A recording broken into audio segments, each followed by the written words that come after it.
Welcome to Black and White Recovery. Your hosts have been associated with recovery programs for over 50 years. This show is not associated or related to any 12-step program.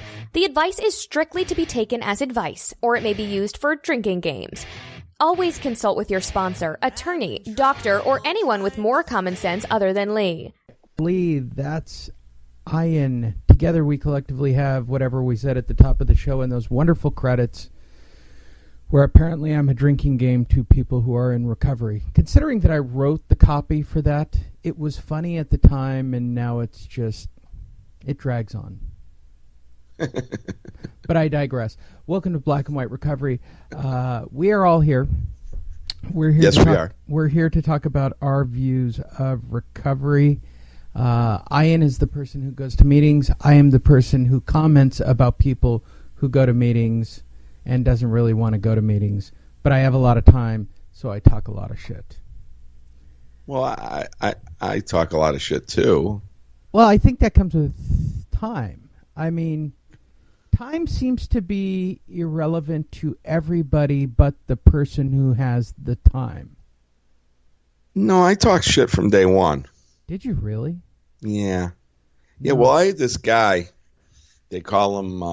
well, we don't have to mention his name, but everybody in Phoenix will know who it is. He walks up to I'm walking into a club for like the first time. He meets me before the door, and he opens up his big book and he says, "You know why this page is blank? Because you don't know shit." No shit, yeah. And then next thing I know is I flipped him over the car, and my PO pulls up, and yeah, it was bad. What was your first year like in the program? I will give you an example. I went to a CA meeting where I saw a person have a nervous breakdown, and then I saw another person talk about their sponsee coming over at 2 a.m. and basically having a gunfight with a drug dealer, and I knew that I didn't want to be a part of CA in my first week of recovery. See, that would be, for me, attraction. Yeah, see that? Well, you live in Arizona. First of all, I would imagine...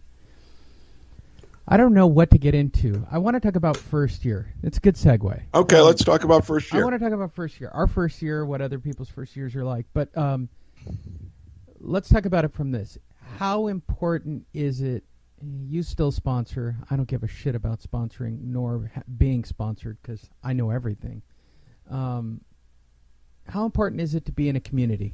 To be a part of a group. Like here in Southern California, where I am, there's sort of this little Covina niche, right? My two closest friends here locally are sober people. Duh.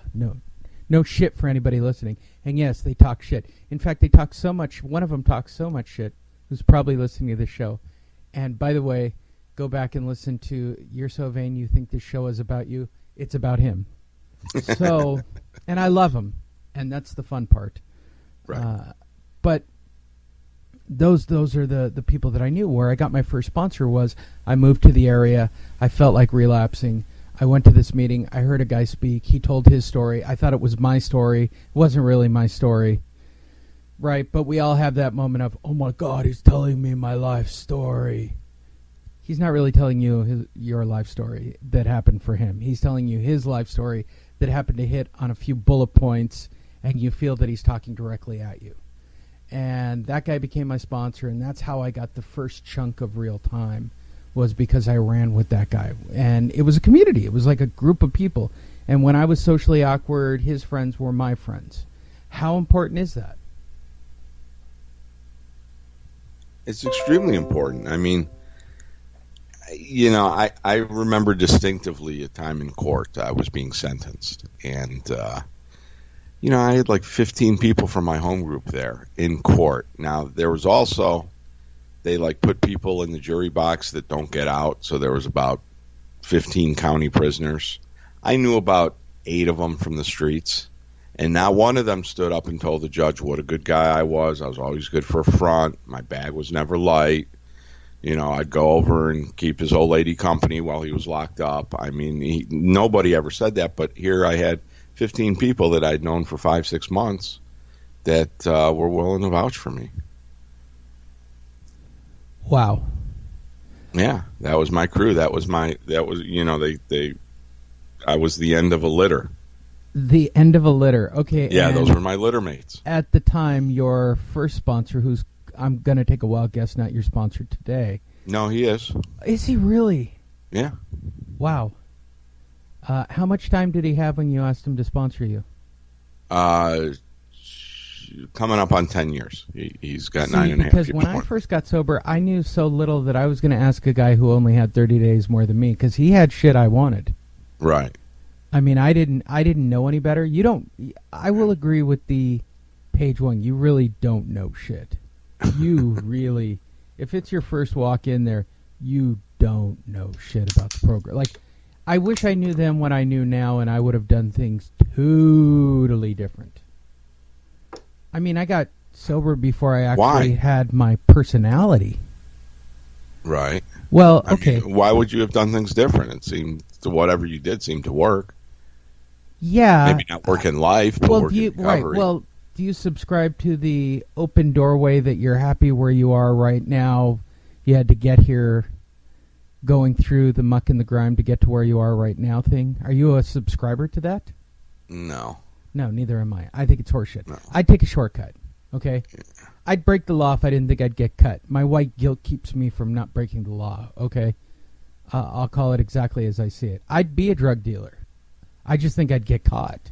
I mean, I'm just being realistic on that. I wouldn't even know how to deal drugs now. It was just so much easier just to rob them. Let's be honest. We could be a lot slicker about it. We got podcasts. There's all kinds of cool ways. Like, I thought about it. I'm setting up affiliate marketing. For those of you who don't know, Black and White Recovery is now a part of iHeartRadio. Nice. All you got to do is type in blackandwhiterecovery.com, and you will go to the iHeart page, and you can listen to all your favorite episodes. Now, with that said, I'm also good plug. Soon to be favorite episodes.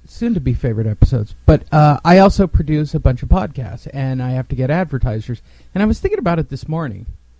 Boy, what a great vehicle to move drugs covertly from Canada or like some other wackadoodle affiliate marketing program. Like, I'm looking at all the things you can affiliate market to make money. I think I want to move. If I didn't think it was such a bad program move, for this show, I would do Canadian pharmacies. Does that make me a dick?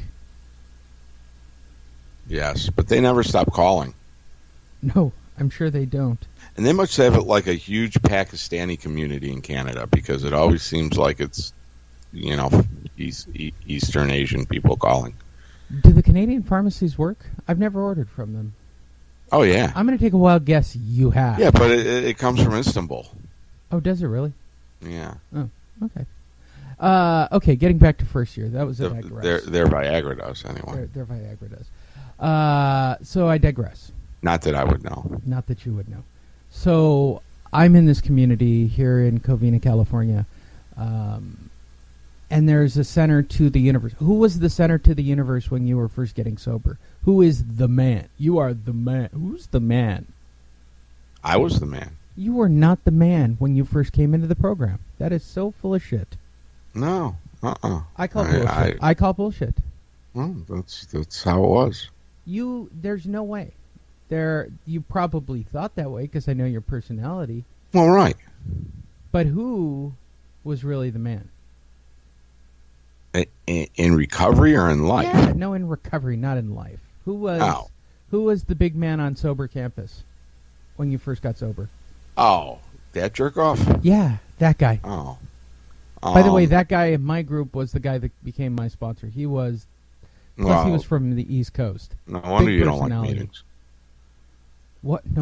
No matter what? What? That's why you don't like meetings.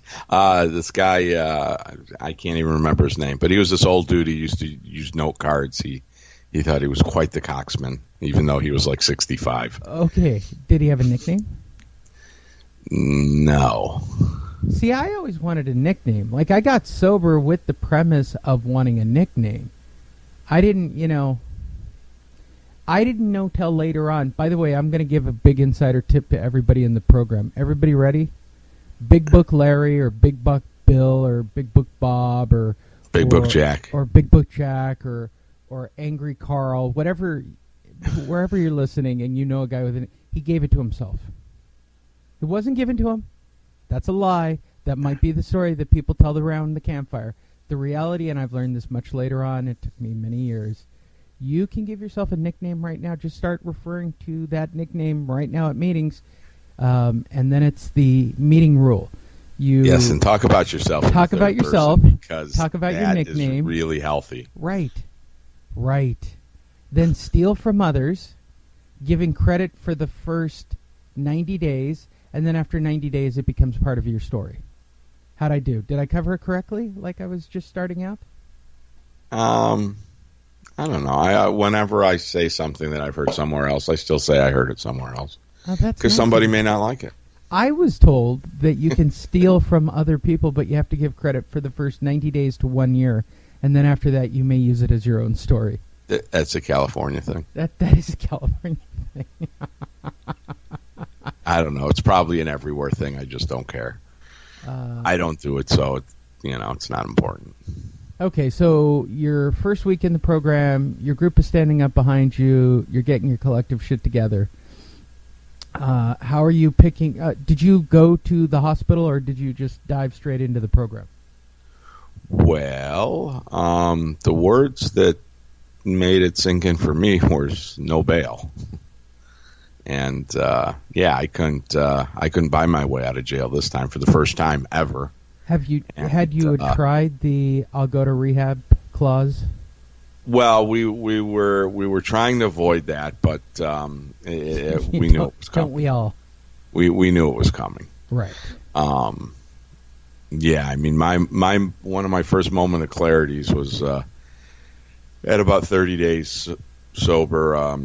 I was still trying to get out of jail. I had a couple of singing auditions in L.A. that I needed to get to, and the judge just said, "Oh, you better tell them you won't be there for a while." And it was weird. My agent from CAA flew in. My lawyer was there, and another lawyer was there. And I'm like, man, I must really be missing something good for this kind of parade. And anyway, they brought me back to the like dormitory where all the guys were, and we were watching TV. And OJ got acquitted of 2 murders, and I figured that he killed 2 people and gets to go home tonight, and I'm stuck here with all these yo-yos. I really need to make some life changes. You would think. Yeah. And it was about 3 weeks later till I got released into treatment. Okay. So you go into treatment. What let's give a lovely plug for the fine facility that created you. Where did you wind up? Sierra Tucson. I thought I was going to prison the rest of my life, so I was going to live it up for 6-8 months. That's Christmas compared to prison. Yeah. Nice. So you wind up in Sierra. So what's the meeting structure like at that lovely hospital? What's a day in the life, rinse and repeat like? Well, you got to remember, I went in there with about 45 days clean, so I was only in detox for about 4 hours. Okay. First guy that walks up to me, bodybuilder dude from the East Coast, walrus mustache, tanning bed tan. And he's like, so have you ever tried the program before? And I'm like, yeah, I was exposed to meetings when I was younger. And the guy's just like, oh, well, let me guess. You stopped talking to your sponsor. You stopped going to meetings. You stopped working the steps. You stopped reading the literature. And even though you were able to stay abstinent, your life got so crazy you were better off drinking. And I'm like, man, this guy knows me better than I know myself. He had me figured out. It's like he's psychic. Yeah, I mean, I didn't even realize all that, but I'm like, yeah, that's exactly what happened. Nice. And he's like, what step did you get stuck on? And at that time when I was 21, it was the second step. That's what? Yeah. I don't even know how to respond to that. Like, most people don't get stuck there. Yeah. No, I got stuck there and just left the program and just remained abstinent for about 3 years more. And then at 25, I finally picked up again. Okay. So you... So I meet this guy. 3-week program. Yeah. 3-week program. Yeah. And finally,